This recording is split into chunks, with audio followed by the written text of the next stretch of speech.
শান্তা বুবুর পাঁচমিশালিতে আপনাদের স্বাগতম। আপনারা যারা আমার চ্যানেলটি সাবস্ক্রাইব করেছেন তাদের অসংখ্য অসংখ্য ধন্যবাদ, আর যারা এখনো করেননি তাদেরকে অনুরোধ করছি সাবস্ক্রাইব করুন। আজকে আমি আপনাদেরকে দেখাবো নর্থ বেঙ্গল স্টাইলে চিরার পোলাও। এই চিরার পোলাও আমার ভীষণ প্রিয় একটা জিনিস। আসলে এই রেসিপিটা কিন্তু আমার দাদিমার, এবং আমরা খুব মজা করে খেতাম। তাহলে চলুন দেখা যাক কিভাবে আমার দাদিমা চিরার পোলাওটা তৈরি করতে। এই চিড়ের পোলাও তৈরি করতে গেলে প্রথমেই আমাদের দরকার হবে খুব ভালো চিড়ের, পরিষ্কার ভালো চিড়ে। দু রকম চিড়ে দিয়ে এই পোলাও তৈরি করা হয়। একটা খুব পাতলা ফ্ল্যাট চিড়ে এইরকম, আর অন্যটি একটু মোটা, মধ্যে অল্প শক্ত ভাব থাকে, সেটা এত ফ্ল্যাট হয় না। এই চিড়েটা ভীষণ পারফেক্ট বলতে পারেন এই চিড়ের পোলাও তৈরির জন্য। এই চিড়েগুলি আমি ভিজিয়ে রাখবো না, জাস্ট 2 থেকে 3 বার ভালো করে ধুয়ে রান্না করব। ভিজিয়ে রাখলে এটা একদম নষ্ট হয়ে যাবে বা গলে যাবে। আছে অলিভ অয়েল 4 টেবিল স্পুন, নিয়েছি 2টো পেঁয়াজের কলি, আছে 2টো আলু মাঝারি সাইজ ছোট ডাইসড করে কাটা, আমি কেটে ধুয়ে নিয়েছি। আছে মটরশুঁটি, এটা আমি ফ্রোজেন ব্যবহার করছি 1 কাপ মতো। এখানে আছে একটা মাঝারি পেঁয়াজ ডাইসড করে কাটা, আর আছে রসুন বাটা, আদা বাটা 1 টিস্পুন, পেঁয়াজ বাটা 1 টিস্পুন, গোলমরিচের গুঁড়ো 1 টিস্পুন, লবণ স্বাদ মতো, আর আছে কাঁচামরিচ স্লাইস করে গোল করে কাটা 4টা থেকে 6টা, আর আছে একটা তেজপাতা যা 4 টুকরো করে কাটা, আছে 4টে এলাচ যা ক্র্যাশ করা ও 3টে দারচিনি, আর আছে আমার বাসায় বানানো ঘি যা আমি দেব 2 টেবিল স্পুন, আর আছে 3টে ডিম। এবার আমি চিড়েটাকে ভালো করে 3 বার ধুয়ে সম্পূর্ণ পানি ঝরিয়ে রেখে দেব একপাশে। 3টে ডিম অল্প গুঁড়ো মশলা দিয়ে মিশিয়ে অল্প লবণ দিয়ে ফেটে নিচ্ছি। এটা কিন্তু অপশনাল, গুঁড়ো মশলাগুলো আপনারা না দিলেও চলবে।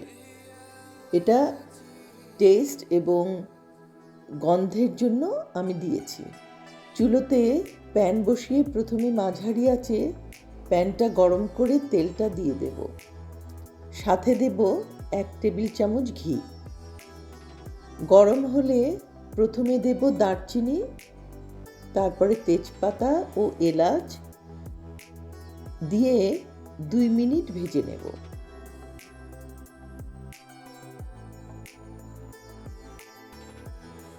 তারপর দেব ডাইসড করে কাটা পেঁয়াজ, 1 মিনিট ভেজে নেব।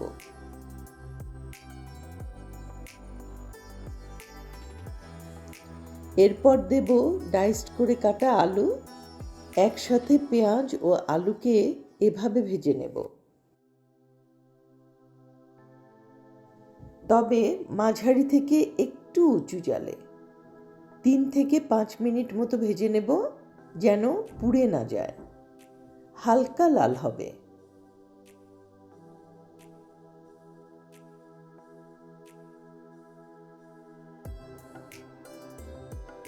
এখন জাল কমিয়ে ঢাকনা দিয়ে 3 মিনিট মতো মাঝারি জালে বসিয়ে রাখব। ফিরে এলাম আমি 5 মিনিট পর। এবার আমি পেঁয়াজ ও আলুটাকে সুন্দর মতো মাখিয়ে নেব।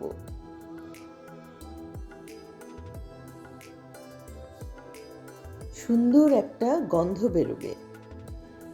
এবার দেব অর্ধেকটা লবণ ও ভালোভাবে মিশিয়ে নেব। এবার দেব পেঁয়াজের কলি, এর অর্ধেকের বেশি অংশটি দিয়ে দিয়েছি। আবার ভালো করে সব মিশিয়ে নেব।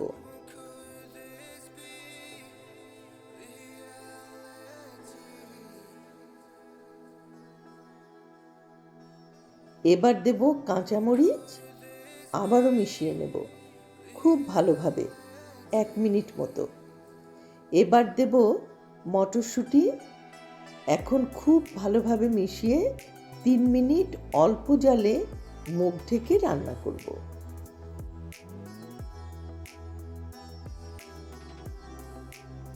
এখন দেখুন পুরো সবজিটা কি সুন্দর সিদ্ধ হয়ে গেছে, কিন্তু ঝরঝরে একটা ভাব আছে।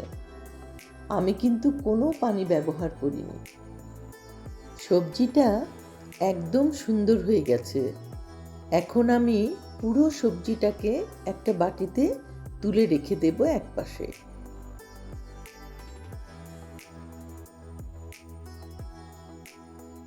এবার চুলোয় প্যান চড়িয়ে আরও গরম করে 1 টেবিল চামচ ঘি দিয়ে দেব। ঘিটা গলে গেলে দেব পেঁয়াজ বাটা,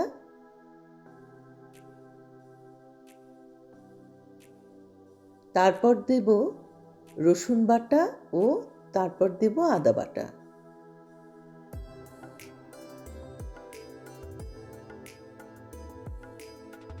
এখন খুব ভালো করে মিশিয়ে নেব।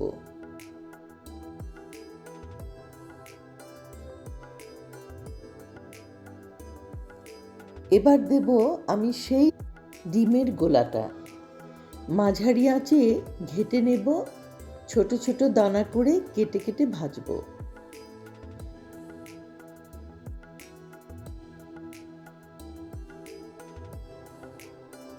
এবার দেব সেই ভেজানো ঝরঝরে চিড়ে, ডিমের সাথে খুব সুন্দর করে ভুনে নেব।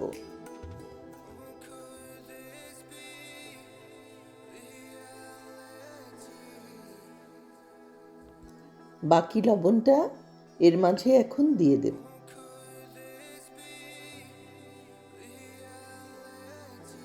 এখন দেব গোলমরিচের গুঁড়ো ও মাঝারি আঁচে বেশ কিছুক্ষণ ভুনে নেব, অ্যাটলিস্ট 4 মিনিট মতো।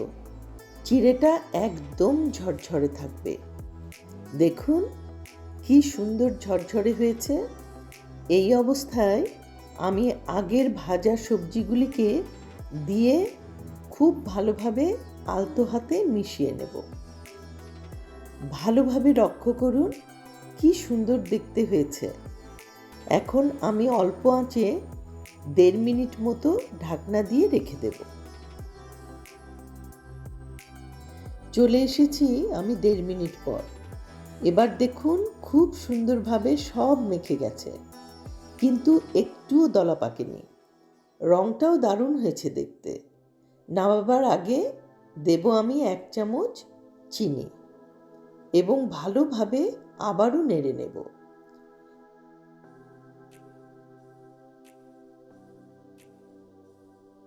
হয়ে গেল আমাদের দাদিমা স্টাইলে চিড়ের পোলাও। এখন আমাদের পরিবেশনের পালা।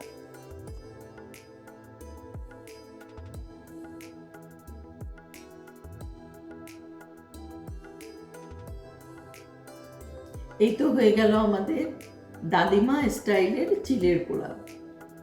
আপনারা সবাই ট্রাই করুন এবং দেখুন আসলে চিড়ের পোলাওটা খেতে খুব মজা। আপনারা যারা আমার চ্যানেলটি সাবস্ক্রাইব করেছেন তাদের তো অসংখ্য ধন্যবাদ, আর যারা করেননি তাদেরকে অনুরোধ রইল সাবস্ক্রাইব করবার জন্য। বেশি বেশি করে লাইক করুন এবং শেয়ার করুন। আর কোনো মতামত থাকলে আমাকে জানাবেন। তাহলে আজকে এই পর্যন্তই। নেক্সট ভিডিওর জন্য অপেক্ষা করুন। আল্লাহ হাফেজ।